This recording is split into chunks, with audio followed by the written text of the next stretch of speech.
শ্বশুরবাড়িতে এসে সকালবেলা ঘুম থেকে উঠেই ঘরের দৈনন্দিন কিছু ছোটোখাটো কাজকর্ম দিয়েই আজকের ডেলি ব্লগটা আমি শুরু করছি। সকালবেলা উঠে স্নান করে ঘর ঝাড়ু দেওয়ার পরই আমি ঠাকুর পুজো দিয়ে দিলাম। আর আজকের ডেলি ব্লগটা আমি তোমাদের কাছে শেয়ার করব। আজকে ছুটির দিন, রবিবার, সারাদিন কি করলাম, কিভাবে সময় কাটালাম, সেটাই তোমাদের কাছে আজকের ব্লগে শেয়ার করতে যাব। তাহলে হ্যালো বন্ধুরা, welcome back to my Shimmi's blog channel. অনেকদিন পরে নতুন ব্লগ নিয়ে চলে এসেছি। আমার বিয়ে হয়ে গেছে, আমি এখন শ্বশুর বাড়িতে।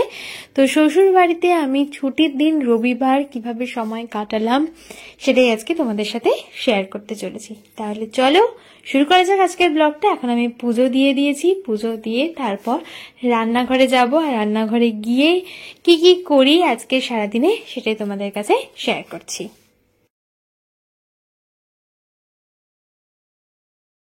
মাংস রান্না হবে, তাই জন্য পেস্ট বানালাম, আদা পেস্ট আর রসুনের পেস্ট মিক্সিতে। আজকে আমি মাটন রান্না করবো নতুন শ্বশুরবাড়িতে। চলো লেটস গো। আমার শাশুড়ি পুরোই ভেজ না, মাছ খায়, ডিম মাংস খায় না। তো সেই কারণে আমার যাও আজকে নেই, তাই আমি আজকে মাটন রান্না করব। প্রথমবার জীবনে মাটন ধুয়েছি, ধুয়ে এখন কাটতে বসেছি। এরপরে প্রথমবার রান্নাও করব।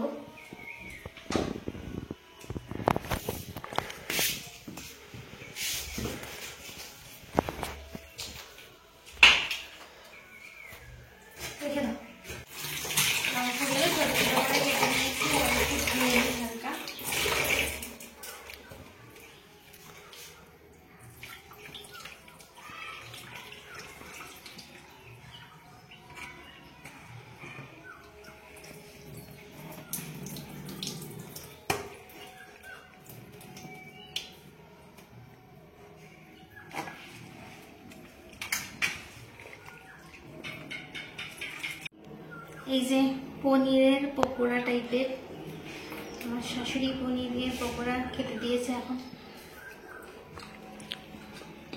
বাহ, ভালো কথা, কাজও করছি, খাচ্ছিও। একটু ফল কাটছি, সবাই মিলে খাবো বলে।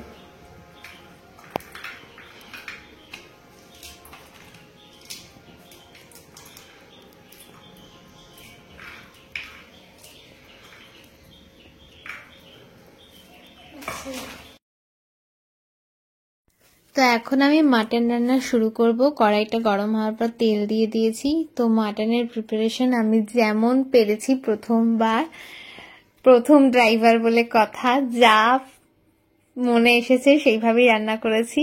তো তাহলে সেটাই আমি তোমাদের কাছে এখন শেয়ার করব। গরম তেলের মধ্যে আমি প্রথমে গোটা গরম মশলা আর গোটা জিরে দিয়ে দিয়েছি, আর কাঁচা লঙ্কা, শুকনো লঙ্কা, তেজপাতা, মানে গোটা গরম মশলার মধ্যে দারচিনি, লবঙ্গ, এলাচ সবকিছু দিয়ে একটু নেড়ে তার মধ্যে একটু রসুন বাটা দিয়ে দিয়েছি। এরপর রসুনটা হালকা ভাজা ভাজা হয়ে যাওয়ার পর তার মধ্যে নুন, পরিমাণ মতো হলুদ, লঙ্কার গুঁড়ো এসব দিয়ে ভালো করে একটু নেড়ে নিয়েছি। প্রথমবার মাটন রান্না করেছি। সব থেকে বড় কথা, মাটন ধুয়ে তাকে কেটে তারপরে ম্যারিনেট করে রেখেছিলাম একটু নুন, লঙ্কার গুঁড়ো, হলুদ গুঁড়ো আর সর্ষের তেল দিয়ে। আমিও নিজে প্রচণ্ড ভয়ে ছিলাম যে এত 1 কেজির উপরে মাংস, আর তার উপরে বড় কথা হচ্ছে বড় কড়াই আর বড় প্রেসার কুকার দেখেই আমার একটু বুকের ভিতরটা ঢিপঢিপ করছিল। আমিও জানি না যে কেমন রান্না করতে পারবো, কিন্তু সবশেষে তোমাদেরকেও আমি দেখাবো যে ভালো দেখতেও হয়েছিল এবং ভালো খেতেও হয়েছিল।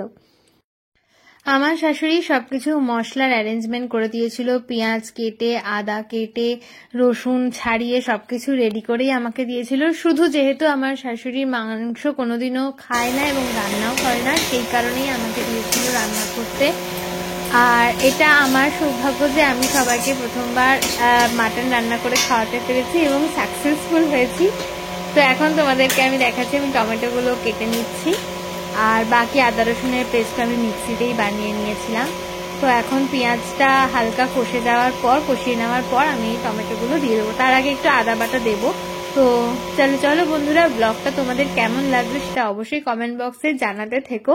কারণ রান্নার ব্লগ আমি সাধারণত আমার ডেইলি ব্লগে পোস্ট করি না, এটা আমার প্রথম রান্নার ব্লগও ঠিক না, তবে ডেইলি ব্লগ, কিন্তু রান্নার পুরো ভিডিওটাই তোমাদের সাথে শেয়ার করছি আমি। তো এখন পেঁয়াজটা হালকা কষে যাওয়ার পর আমি এর মধ্যে আদা বাটা আর টমেটো বাটাও দিয়ে দিয়েছি। তো এখন ম্যারিনেট করা মাংসটা এখানে ঢেলে দিয়েছি। ম্যারিনেট করা মাংস বলতে এর মধ্যে কিছুই দিইনি, হালকা হলুদ গুঁড়ো, লঙ্কা গুঁড়ো, হালকা লবণ আর সর্ষের তেল দিয়ে ঘন্টাখানিক ম্যারিনেট করে নিয়ে রেখেছিলাম। এটাও কেউ আমাকে বলে দেয়নি, চিকেনের পদ্ধতি আমি এভাবেই করি, ম্যারিনেট করা চিকেনটাই আমি ব্যবহার করি সাধারণত, তাই মাটনের ক্ষেত্রেও আমি সেম প্রসিডিওরটাই ইউজ করেছি। তো এখন মাংসটা হালকা আছে কমিয়ে ঢাকা চাপা দিয়ে কষিয়ে দেবো, আর তারপর একেবারে সিদ্ধ হতে প্রেসার কুকারে ঢেলে দেবো। এখন মাংসটা একদম মিডিয়াম আছে ঢাকা চাপা দিয়ে আমি কষাচ্ছিলাম। আর তারপরে এরকম বড় কড়াই, বড় প্রেসার কুকারে হ্যান্ডেল করতেও আমার একটু প্রবলেম করছিল, কিন্তু তাও আমি জিনিসটাকে ম্যানেজ করে নিয়েছি, আমার সত্যিই কোনো অসুবিধা হয়নি। কিন্তু একটু মনের মধ্যে ভয় তো সত্যিই ছিল কি যে এতজনের রান্না যদি বাই চান্স পাস না করতে পারি, সবাই যদি না খেতে পারে এই রান্নাটা, সেটা একটু চাপ ছিলই। তো যাই হোক, মাংস মোটামুটি অলমোস্ট কষানো হয়ে গেছে, তেলও ছেড়ে দিয়েছে। এখন আমি এখানে কিছুক্ষণ পর প্রেসার কুকারটা গরম হলে তার মধ্যে মাংসটা ঢেলে দেব। আলুগুলো আগেই আমার শাশুড়ি হালকা ভেজে রেখে দিয়েছিল, তো প্রেসার কুকারে ঢালার সময় মাংস কষানো মাংস আর আলুগুলো আমি পুরো ঢেলে দিয়েছিলাম প্রেসার কুকারের মধ্যে, যেহেতু আলুগুলো ভালো করে সিদ্ধ হয়ে যাবে, কারণ হালকা ভাজা ছিল, সিদ্ধ হয়নি আলুগুলো। আর পরিমাণ মতো জল ঢেলে দিয়েছি, যতটা পরিমাণ ঝোল রাখবো। তো ঢেলে এখন আমি প্রেসার কুকারে ঢাকনা বন্ধ করে দেবো, আর মোটামুটি 3 থেকে 4টে সিটি দেবো। 4টে সিটি দেওয়ার পর প্রেসার কুকারের ঢাকনা খুলে একটু গোটা গরম মশলার গুঁড়ো দিয়ে দিয়েছি।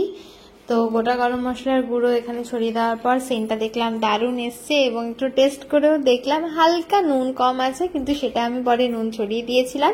কিন্তু বাকি সব টেস্ট একদম দারুণ এসছিল, মানে হ্যাঁ, আমি পরীক্ষায় পাশ করে গেছি, সবাই এটা খেতে পারবে। চলো বন্ধুরা, এখন খাওয়ার টেবিলে চলে এসেছি। আজকে আমার শাশুড়ি বানিয়েছিল মাছের ডিম দিয়ে পাতুরি। তো এটা প্রথমবার খেলাম, আমি আগে এরকম আইটেম কোথাও কোনোদিনও খাইনি। আর তার মধ্যে একটা পাবদা মাছও আমার জন্য স্পেশাল রান্না করা হয়েছিল। তো এই হলো মাছের ডিমের পাতুরি। তো এখন খাওয়ার টেবিলে সবাই বসে পড়েছি। এই হলো মাটন আর মাছের ডিমের পাতুরি, সব মিলিয়ে সানডের লাঞ্চটা একদম জমে গেছে। দুপুরবেলা খাওয়া দাওয়ার পরে একটু বিশ্রাম নিয়ে আমরা সন্ধ্যেবেলা ভেবেছিলাম একটু ঘুরতে বেরোবো, তাহলে তখন ব্লগটা আবার কন্টিনিউ করছি। তো সন্ধ্যেবেলা হতেই আমরা একটু ঘুরু করতে বেরিয়ে পড়েছি, কিছু দৈনন্দিন জীবনযাপনের জিনিসপত্র কিনবো, সাংসারিক জিনিসপত্র।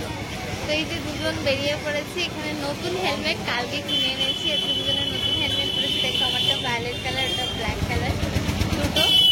তো এখন তোমাদের কাছে দেখিয়ে দিই আমরা কোথায় এসেছি। এখানে আমি এসেছি কাঁচাপাড়া আগমনী বাসন্তী। এই দোকানের নামটা আমি আমার বান্ধবীর থেকে জেনেছিলাম, তো আজকেই স্বয়ং উপস্থিত হয়েছি এখানে। তো একটা শাড়ি কেনার আছে, তো চলো বন্ধুরা দেখে নেওয়া যাক এখানকার কালেকশন কেমন আর কিরকম পছন্দ হয় কি হয় না। চলো লেটস গো। অনেকদিন ধরে ইচ্ছা ছিল একটা কাঁথা স্টিচের শাড়ি কিনবো, আর কাঁথা স্টিচের একটা শাড়ি কিনেছি।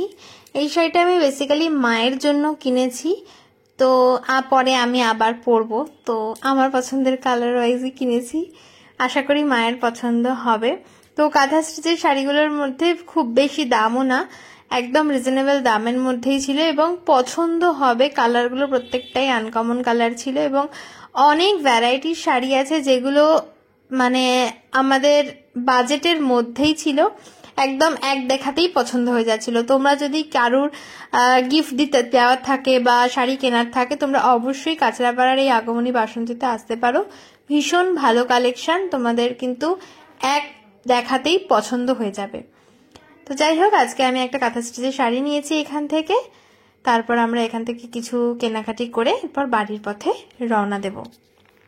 কাঁথা স্টিচের শাড়িটা নেওয়ার পরেও এই শাড়িটাও ভীষণ চোখে লেগে গেল, কিন্তু নিতে ইচ্ছা করলেও সব সময় তো আর হয়ে ওঠে না।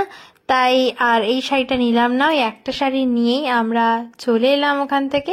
তাহলে চলো বন্ধুরা, আজকে ছুটির দিনে সানডের ব্লগটা, আমার ডেইলি ব্লগটা তোমাদের কেমন লাগলো তোমরা অবশ্যই কমেন্ট বক্সে জানিও, আর অবশ্যই একটা লাইক আর শেয়ার করে দিতে ভুলো না আমার ব্লগটা। তাহলে আজকের মতন এইটুকুই, টাটা বাই, সবাই ভালো থেকো, সুস্থ থেকো, দেখা হচ্ছে পরের ব্লগে।